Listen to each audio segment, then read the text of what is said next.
ASM classes में आप सभी विद्यार्थियों का स्वागत है। तो देखिए सिंपल प्रेजेंट टेंस की ये आपका इंट्रोगेटिव सेंटेंस के तीसरा पार्ट है, क्योंकि वीडियो लॉन्ग होने की वजह से छोटे छोटे पार्ट में बनाया जा रहा है। तो देखिए साथियों, बने रहिए। अगर मेरे यूट्यूब चैनल पर नए हैं तो चैनल को सब्सक्राइब कर लीजिए, वीडियो को लाइक कर लीजिए, कमेंट कीजिए, अधिक से अधिक शेयर कीजिए और बेल आइकन दबाना ना भूलें ताकि मेरी नोटिफिकेशन आपको मिलती रहे। तो यहाँ देखिए क्या है कि कहा गया, अगर वाक्य में कितना आता है, कितनी आती है, कितने आते हैं, किसकी आती है, किसका आता है, कौन सा आता है, कौन सी आती है, तो उनसे संबंधित संज्ञा भी लिखते हैं। मतलब अगर ये वाक्य में आते हैं तो इनसे जो संबंध रखेंगे, इनसे संबंधित जितने भी रहेंगे वाक्य शब्द रहेंगे, जितने भी शब्द रहेंगे तो उनकी भी अंग्रेजी लिखनी रहेगी। तो यहाँ देखिए सबसे पहले हमें इसकी अंग्रेजी जान लेनी है, फिर उसके बाद उनसे संबंधित जो रहेगा तभी तो लिखेंगे। तो यहाँ देख लेते हैं, सबसे पहले इसकी अंग्रेजी क्या लिखी है। देखिए कितना, जो कितना होता है, कितना का अंग्रेजी आपका होता है हाउ मच। तो समझ में आ गया होगा। और कितने जो होते हैं, कितने और कितनी, ये दोनों की अंग्रेजी एक होती है। कितने और कितना, कितने और कितनी की अंग्रेजी हाउ मेनी होती है। क्या होती है? How many. अब देखिए किसकी का यानी किसकी, किसकी, किसकी और किसका की अंग्रेजी एक होती है। क्या होती है? हुज। हुज माने किसकी और किसका होता है। अब कौन सा, कौन सी, कौन सा, कौन सी की अंग्रेजी, कौन सा, कौन सी की अंग्रेजी आपके रिच होते हैं एक ही। मतलब चाहे कौन सा दिया रहे या कौन सी, तो उसकी अंग्रेजी हमें क्या लिखनी रहेगी? रिच लिखनी रहेगी। तो इसे हमेशा याद रखना, जब भी आपके वाक्य में ये लोग आते हैं तो इनके बाद जो रहेंगे हमें उसी की अंग्रेजी लिखनी है। तो वही कहा गया, उनसे संबंधित संज्ञा भी लिखते हैं और जो नियम होता है वही नियम रहेगा। तो ये लोग किस सेंटेंस के अंतर्गत आते हैं? ये आपके इंट्रोगेटिव सेंटेंस के अंतर्गत आते हैं। तो यहाँ देख लेते हैं, जैसे एग्जाम्पल आपके हैं। तो यहाँ देखिए आपकी वाक्य क्या है, वह कितनी पेंसिलें चाहता है। तो यहाँ देखिए वाक्य में क्या आया? कितनी आया ना।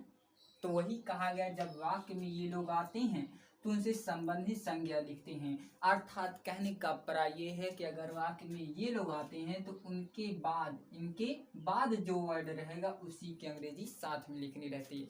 अब देखिए कभी कभी ये होता है कि जब हमारे भैया जी कहीं से आते हैं तो उनके दोस्त भी घर आ जाते हैं, ऐसा नहीं है।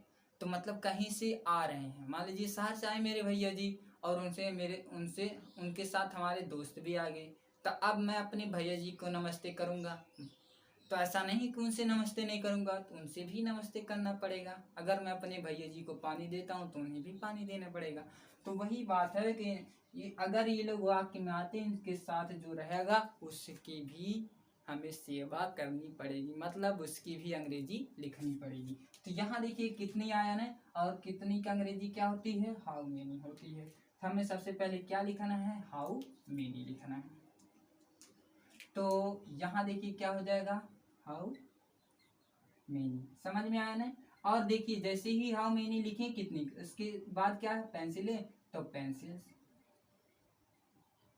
पेंसिल्स। ठीक। और जैसे ही पेंसिल्स लिखते हैं तो हमें डू या डज लगाना रहता है। तो यहाँ कर्ता क्या है? हुआ है, तो इसीलिए यहाँ क्या लगेगा? डज। और जैसे ही डज लिखते हैं तो कर्ता लिखनी रहती है। तो कर्ता की अंग्रेजी यहाँ क्या होगी? ही होगी। और जैसे ही कर्ता लिखते हैं तुरंत मीन होता है। आप जानते हैं सिंपल प्रेजेंट टेंस में एक दो दूसरे नंबर पे जो रहता है वही मेन, और यहाँ चाहता दूसरे नंबर पे लास्ट वाले वाक्य से गिनेंगे। तो यहाँ चाहता है, चाहता ता को हटा कर ना लगाना है, चाहना। और चाहना की अंग्रेजी क्या हो जाएगी? वांट। ठीक। तो सभी की अंग्रेजी हो गई कि नहीं?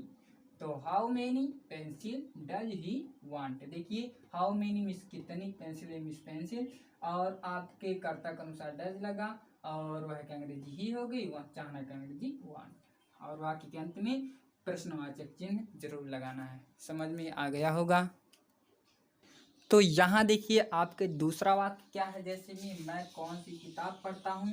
तो यहाँ देखिए कौन सी किताब आया ना। और ये आपका कौन सा टेंस है, सबसे पहले देखना है, ये आपका सिंपल प्रेजेंट टेंस है, क्योंकि वाक्य के अंत में ताहू आया है।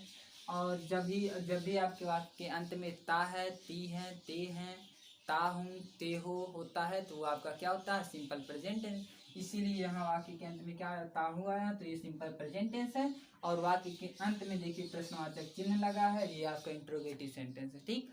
और जब वाक्य के अंत में प्रश्नवाचक चिन्ह होता है तो जरूर ना कहीं वाक्य में प्रश्नवाचक शब्द जरूर होते हैं। तो यहाँ देखिए कौन सी जो है ये आपका प्रश्नवाचक शब्द है, इसी की अंग्रेजी हमें सबसे पहले लिखनी है। और कहा गया अगर ये लोग वाक्य में आते हैं तो इनसे संबंधित संज्ञा भी लिखते हैं, अर्थात इनके बाद जो रहेंगे, इनके बाद ये जितने वर्ड हैं, इनके बाद जो वर्ड रहेंगे उसी की अंग्रेजी लिखनी है, उसकी मतलब इसके साथ लिखनी है। तो यहाँ देखिए, तो इसका अनुवाद क्या होगा, कौन सी अंग्रेजी क्या होती है, विच होती है। तो हम क्या लिखेंगे, विच। समझ में आ गया होगा। जैसे ही विच लिखे तो यहाँ किताब दिया है, तो किताब का अंग्रेजी बुक। जैसे ही बुक लिखेंगे तुरंत हमें डू या डज लिखना है, कर्ता के अनुसार। यहाँ कर्ता क्या है, मैं बहुवचन है, इसीलिए यहाँ क्या लिखेंगे, डू। और जैसे ही डू लिखें तो यहाँ कर्ता मैं, जैसे ही डू लिखते हैं तो यहाँ कर्ता लिखना रहता है, कर्ता। तो कर्ता लिखें, आई हो गया, मैं की अंग्रेजी आई। और जैसे ही आई लिखते हैं तुरंत मेन वर्ब। तो मेन वर्ब क्या है, एक दो, दूसरे नंबर जो रहेगा लास्ट वाले वाक्य से गिनना, ठीक। तो ये आपके क्या हो जाएंगे, वही मेन वर्ब होंगे। तो मेन वर्ब हो गया पढ़ता, ता को हटा कर ना लगाना, पढ़ना। और पढ़ना की अंग्रेजी क्या होती है, रीड। और वाक्य के अंत में प्रश्नवाचक चिन्ह जरूर लगाना। समझ में आ गया होगा। तो यहाँ देखिए आपकी तीसरा वाक्य क्या दिया, तुम कौन सी पुस्तक चाहते हो।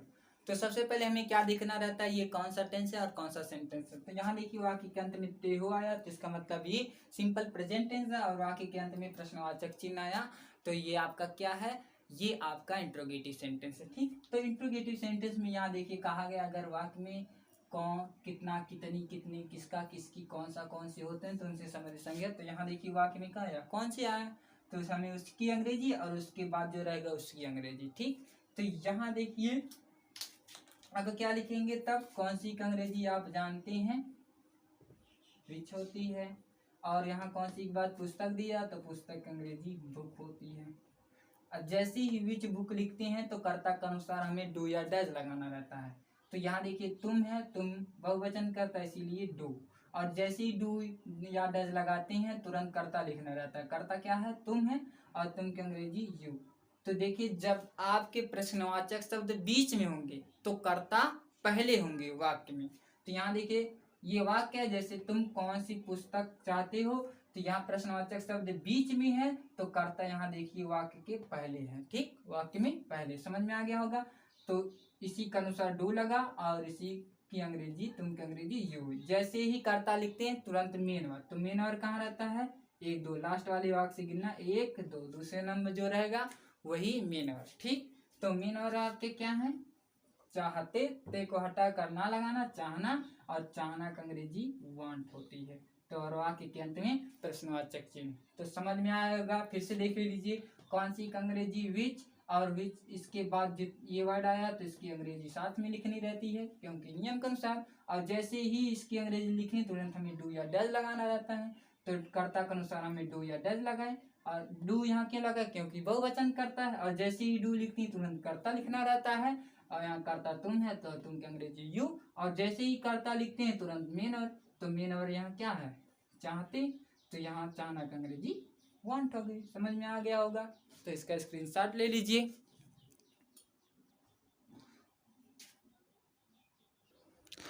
तो यहाँ देखिए साथियों आपके क्या है, नोट है। तो नोट में कहा गया अगर वाक्य में कौन ही कर्ता का काम करे तो सबसे पहले उसकी अंग्रेजी फिर मुख्य क्रिया लगाती है, ठीक। तो समझ में आ गया होगा। मतलब कहने का प्राय ये है कि जब वाक्य में कौन ही कर्ता का काम करे तो हमें उसी की अंग्रेजी लिखनी रहती है, ठीक। और कौन की अंग्रेजी क्या होती है, देखिए कौन की अंग्रेजी आप जानते हैं, हु होती है। क्या होती है, हु होती है। तो जब कौन ही कर्ता का काम करे तो हमें उसकी अंग्रेजी लिखनी रहती है। और उसकी अंग्रेजी लिखने के बाद हमें क्रिया लगाना रहता है, मुख्य क्रिया। तो हमें इसके जैसे ही मुख्य क्रिया लगाएंगे तो हमें ये जानते रहना हमें डू या डज का प्रयोग नहीं करना है। क्यों, क्योंकि आप सोच रहे होंगे कि ये जो कौन है ये प्रश्नवाचक शब्द है, और प्रश्नवाचक शब्द जब रहते हैं तो हमें उसके साथ डू या डज लगाते हैं। नहीं, हमें डू या डज नहीं लगाना, मतलब हमें इसको नहीं लिखना, डू डज नहीं लगाएंगे जब कौन ही कर्ता का काम करे। ठीक, और तब क्या लिखेंगे, तो कौन क्या अंग्रेजी लिखने के बाद हमें मुख्य क्रिया लगानी रहती है। फिर समझ में आ गया होगा ना, हमें डू या डज नहीं लगाना है। ठीक, तो यहाँ देखिए आपकी वाक्य में क्या है, पहले वाक्य को पढ़ते हैं। तुम्हें कौन पढ़ाते हैं, तो यहाँ देखिए कौन ही इसमें कर्ता का काम कर रहा है। ठीक, तो यहाँ कौन ही कर्ता का काम कर रहा है, तो इसका मतलब हमें इसकी अंग्रेजी लिखनी है। तो यहाँ देखिए कौन की अंग्रेजी क्या हो जाएगी, हु। और जैसे ही हु लिखते हैं तुरंत हमें मेन वर्ब, तो मेन वर्ब क्या रहता है, एक दो। दूसरे नंबर क्या, पढ़ाते, ते को हटाकर ना लगाना, पढ़ाना, और पढ़ाना का अंग्रेजी क्या हो जाएगी, टीच। ठीक, तो हु टीचर्स क्या हो जाएगा, टीचर्स। समझ में आ गया होगा। अब जो आपके हु होते हैं, मतलब कौन होता है, अक्सर एक वचन का काम करता है, इसीलिए यहाँ टीचर्स हुआ। ठीक, क्योंकि मेन वर्ब में हमें जब एक वचन करता होता है तो हमें मेन वर्ब में यस या ईएस लगाना रहता है, इसीलिए टीचर्स हुआ। और जैसे ही टीचर्स लिखते हैं तुरंत, अब देखिए तुम्हें का अंग्रेजी, और तुम्हें का अंग्रेजी क्या हो गई, यू, और वाक्य के अंत में प्रश्नवाचक चिन्ह। समझ में आ गया होगा। तो देखिए कौन के अंग्रेजी हु, और जैसे ही लिखे तुरंत हमें मुख्य क्रिया लगाना है, तो मुख्य क्रिया एक दो, दूसरे नंबर जो रहेंगे वही मुख्य क्रिया। तो यहाँ मुख्य क्रिया टीचर्स हो गई, और तुम्हें अंग्रेजी ये हो गई। ये आपका कौन सा टेंस है, सिंपल प्रेजेंट टेंस, क्योंकि वाक्य के अंत में ते है आया, इसीलिए आपका सिंपल प्रेजेंट। और सिंपल प्रेजेंट टेंस में इंट्रोगेटिव सेंटेंस है। समझ में आ गया होगा। तो यहाँ देखिए साथियों चमक आ रहा है बोर्ड पे, क्योंकि बादल मौसम देखिए, जैसे जुलाई का महीना चल रहा है, तो ये जब जुलाई का महीना चलता है तो आपके आसमान में बादल रहते हैं, बादल छाए रहते हैं, तो मौसम बना बिगड़ रहा है, मतलब मौसम बारिश का बना, तो इसीलिए लाइट है, तो लाइट से चमक आ रही है साथियों। अंधेरा मतलब अगर लाइट अभी बुझा दें तो इस पर चमक नहीं आएगी, लेकिन अंधेरा छा जाएगा, दिखेगा नहीं, इसीलिए साथियों। ठीक है, और मेरा आपसे ये वादा मैं करता हूँ, आपसे यही निवेदन है कि आप चैनल पे हैं तो चैनल को सब्सक्राइब कर लीजिए। ठीक है, अपने यार दोस्तों से भी कहिए चैनल को सब्सक्राइब कर लें। ठीक, क्योंकि अगर 1K सब्सक्राइबर हो जाते हैं तो साथियों मैं आपके लिए बेस्ट से बेस्ट और टीचर लेकर आएंगे, हर सब्जेक्ट के टीचर लेकर आएंगे। ठीक साथियों, और फुल टॉपिक के साथ फुल कोर्स कराएंगे। ऐसा नहीं कि छोड़ के चले जाएंगे, फुल कोर्स कराएंगे, और गारंटी देता हूँ कि आपको आएगा। ठीक, तो चलिए देखिए यहाँ क्या है, interrogative sentence, interrogative negative sentence. ठीक, तो ये इंट्रोगेटिव निगेटिव सेंटेंस है। तो ऐसे वाक्यों में कहा गया जब इंट्रोगेटिव निगेटिव सेंटेंस होते हैं तो ऐसे वाक्यों में कर्ता के तुरंत बाद हमें नॉट लगाना रहता है, मतलब हम क्या करेंगे, कर्ता के तुरंत बाद नॉट लगाएंगे। तो सबसे पहले ये देख लेते हैं, वाक्य को पढ़ते हैं। जैसे हम क्या दिया है, क्या तुम्हारी माँ तुमसे प्रेम नहीं करती है। ऐसा देखिए, हर किसी की माँ अपने बच्चे से प्रेम करती है, लेकिन अक्सर ये होता है कि जब दूसरी माँ आ जाती है और उस माँ को बच्चा कोई हो जाता है तो लगाव जो सौतेली माँ की, मतलब सौतेली माँ होती है, पहले वाले माँ के से बच्चे से कम प्यार करती है, अक्सर हो जाता है ऐसा। तो लेकिन चलिए कोई बात नहीं, हमें उससे नहीं मतलब, ये वाक्य है। ठीक है, तो क्या तुम्हारी माँ तुमसे प्रेम नहीं करती है, कोई इससे पूछ रहा है, तो ये क्वेश्चन है, ये वाक्य है। ठीक है, किसी के ऊपर नहीं ले जाना चाहिए। तो यहाँ देखिए अब कैसे जानेंगे कि ये इंट्रोगेटिव निगेटिव सेंटेंस है। ठीक, कैसे पता करेंगे, तो यहाँ देखिए सबसे पहले ट्रिक, मैं वादा करता हूँ आपको आएगा। तो यहाँ देखिए जब भी आपके वाक्य के अंत में प्रश्नवाचक चिन्ह रहता है और वाक्य में नहीं रहता है तो वो आपका क्या होता है, वो इंट्रोगेटिव निगेटिव सेंटेंस होता है। तो समझ में आ गया होगा। तो यहाँ देखिए वाक्य के अंत में क्या है, प्रश्नवाचक चिन्ह है, और प्रश्नवाचक चिन्ह के यहाँ पहले क्या है, नहीं है। तो यहाँ देखिए यहाँ से 1 2 प्रश्नवाचक चिन्ह इंट्रोगेटिव नहीं निगेटिव, तो ये क्या है, इंट्रोगेटिव निगेटिव सेंटेंस। दूसरा तरीका, तो वाक्य में देखिए क्या शब्द जो है प्रश्नवाचक शब्द है, तो जब प्रश्नवाचक शब्द पहले यहाँ तो इंट्रोगेटिव, बाद में नहीं आया, देखिए यहाँ क्या के बाद यहाँ वाक्य में नहीं आया तो नेगेटिव, इंट्रोगेटिव नेगेटिव सेंटेंस। समझ में आ गया होगा, ठीक। इंट्रोगेटिव नेगेटिव सेंटेंस है और इंट्रोगेटिव नेगेटिव सेंटेंस में हमें कर्ता के तुरंत बाद नॉट लगाना रहता है और नियम वही रहते हैं जो इंट्रोगेटिव सेंटेंस के होते हैं, ठीक। तो यहाँ देखिए, यहाँ क्या शब्द पहले आया तो हमें क्या क्या अंग्रेजी नहीं लिखना है, क्योंकि हमें इसके अनुसार डू या डज लगाना है। तो यहाँ देखिए क्या के बाद जो है तुम्हारी माँ है, तो यहाँ एक वचन है, इसीलिए यहाँ क्या लगेगा, डज लगेगा। समझ में आ गया। तो अब जैसे ही डज लिखते हैं तो तुम्हारी माँ, तुम्हारी का अंग्रेजी योर, माँ का अंग्रेजी मदर, ठीक। तो does your mother, does your mother लिखने के बाद हमें क्या लिखना है, नॉट लगाना है, ठीक। तो क्या हो गया, not, does your mother not. और उसके बाद मेन और हमें जैसे ही नॉट लिखेंगे तुरंत मेन और, तो एक दो दूसरे नंबर पे यहाँ देखिए लास्ट वाले वाक्य से गिनेंगे, एक दो दूसरे नंबर जो रहेगा वही मेन और रहेगा। तो यहाँ देखिए करती दिया है, करती, ती को हटा कर ना लगाना, करना, लेकिन प्रेम करना एक वर्ड है, तो इसीलिए प्रेम करना का अंग्रेजी क्या होती है, लव। तो डज योर मदर लव। और जैसे ही लव लिखें तो किससे करती है, तुमसे, तो यू। और वाक्य के अंत में प्रश्नवाचक चिन्ह। तो does your mother not love you. समझ में आ गया। फिर से समझ लीजिए, जब प्रश्नवाचक शब्द क्या पहले होते हैं तो हमें उसकी अंग्रेजी ना लिख के हमें डू या डज लगाना रहता है कर्ता के अनुसार। जब क्या शब्द वाक्य में पहले रहे तो उसके बाद जो रहेगा वही आपका कर्ता रहेगा। क्या के बाद यहाँ तुम्हारी माँ, कर्ता यहाँ एक वचन है इसीलिए यहाँ इसी के अनुसार डू या डज लगा। तो यहाँ एक वचन इसलिए डज लगा, ठीक। और जैसे ही डज लिखते हैं तुरंत करता, करता क्या, तुम्हारी माँ, तुम्हारी माँ का अंग्रेजी योर मदर। और जैसे ही योर मदर लिखे तो आप देखिए इंट्रोगेटिव नेगेटिव सेंटेंस है, तो कह रहा कर्ता के तुरंत बाद नॉट लगाना है, तो नॉट लगा दिए। क्यों, क्योंकि वाक्य में नहीं है। और जैसे ही नॉट लिखेंगे तुरंत मेन वर्ब लगाना है। तो मेन वर्ब क्या है, यहाँ दूसरे नंबर पे एक दो, दूसरे नंबर प्रेम करना, प्रेम करना का अंग्रेजी लव हो गई, और तुमसे तो यू, ठीक। समझ में आ गया होगा। तो यहाँ देखिए आपकी वाक्य क्या है, हम क्रिकेट क्यों नहीं खेलते हैं। तो सबसे पहले हमें ये देखना है ये कौन सा टेंस है। तो देखिए वाक्य के अंत में ते हुए आया है, जिसका मतलब सिंपल प्रेजेंट टेंस। कैसे है, क्योंकि सिंपल प्रेजेंट टेंस की पहचान होती है कि वाक्य के अंत में ता है, ती है, ते हैं, ता हूँ, ते हो होता है, तो आपका क्या होता है, सिंपल प्रेजेंट टेंस। तो यहाँ वाक्य के अंत में क्या है, ते हैं आया है, इसका मतलब ये सिंपल प्रेजेंट टेंस है।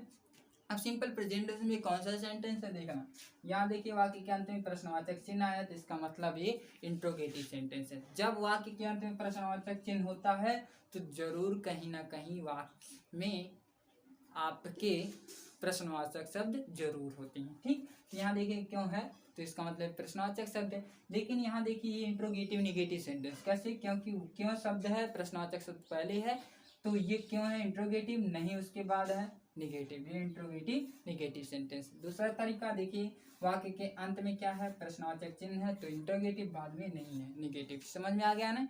तो यहाँ क्या है, यहाँ देखिए क्यों शब्द पहले आया तो इंट्रोगेटिव, बाद में नहीं आया निगेटिव। ये कौन सा सेंटेंस, इंट्रोगेटिव निगेटिव सेंटेंस। और इंट्रोगेटिव निगेटिव सेंटेंस में हमें कर्ता के तुरंत बाद नॉट लगाना। लेकिन यहाँ देखिए प्रश्नवाचक शब्द बीच में आया है, तो इसीलिए हमें सबसे पहले उसी की अंग्रेजी, तो क्योंकि अंग्रेजी हमें क्या लिखना है, वाई।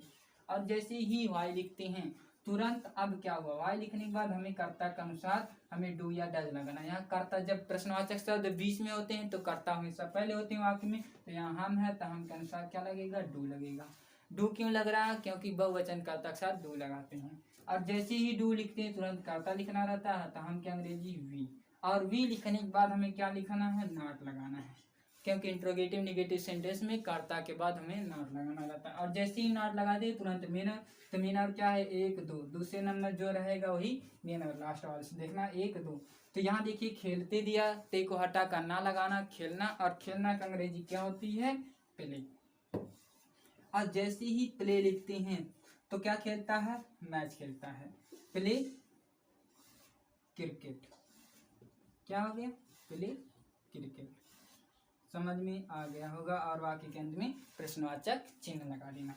तो why do we not play cricket. देखिए सबसे क्योंकि अंग्रेजी वाई, हमें कर्ता के अनुसार डू या डज, यहाँ कर्ता बहुवचन है इसीलिए डू। और जैसे ही डू लिखते तुरंत कर्ता, कर्ता वी हो गया। और नहीं कि अंग्रेजी नॉट हो गई। क्यों? इंट्रोगेटिव निगेटिव सेंटेंस है, कर्तव्य बाद तुरंत नॉट लगाना रहेगा। जैसे ही नॉट लगा दिए तुरंत मीन हो एक दो, दूसरे नाम में जो है खेलना, खेलते हैं तो खेलना लगा, तिकोटा करना खेलना, खेलना का अंग्रेजी प्ले, और क्या खेला? क्रिकेट, क्रिकेट का अंग्रेजी क्रिकेट हो गई। समझ में आ गया होगा तो इसका स्क्रीनशॉट ले लीजिए। समझ में आ रहा है तो वीडियो को लाइक कीजिए, अधिक से अधिक शेयर कीजिए, और चैनल पर नए हैं तो चैनल को सब्सक्राइब कीजिए, बेल आइकन दबाना ना भूलें ताकि मेरी नोटिफिकेशन आपको मिलती रहे। तो इसका स्क्रीनशॉट ले लीजिए।